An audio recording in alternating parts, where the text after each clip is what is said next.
Ja, na naši kmetiji imamo kar precej izzivov, teh nikoli ne manjka, ampak tisti, ki so pa nekak strateškega vidika, so pa sigurno neke nove tehnologije, nove proizvodnje, novi produkti, ki nam pol dolgoročno na trgu lahko omogočajo dejansko preživetje, boljšo konkurenčno prednost.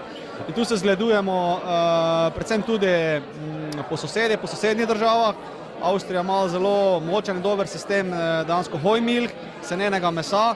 Na naši kmetiji smo zdaj že tudi certificirali za seneno meso in dejansko tu je ena velika priložnost, da pa dejansko ponudimo nekaj, kaj drugi nimajo. V vsakem primeru pa še tu veliko vprašanj in pa tudi možnosti za izboljšavo, kako dejansko to prirejo narediti še bolj okolju prijazno in dejansko tudi boljše.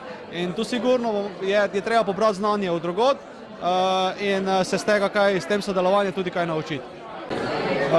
Zdaj pogovarjamo se z različnimi inštitucijami, tako z fakultetami, s kmetijskim inštitutom, tako da tu bomo videli predvsem koliko bo kje sodelovanja, mislim volje za sodelovanje, koliko do nas kje kot kmete sprejeli, poslušali, koliko bomo lahko sodelovali kot enakovredni partnerji in pa na koncu koncev tudi katere strokovne osebe, kakšni strokovni kader bo na voljo in tudi kakšne informacije nam lahko ponudijo. Tako da pogovori potekajo in bomo sigurno smo pa odprti za sodelovanje z vsemi.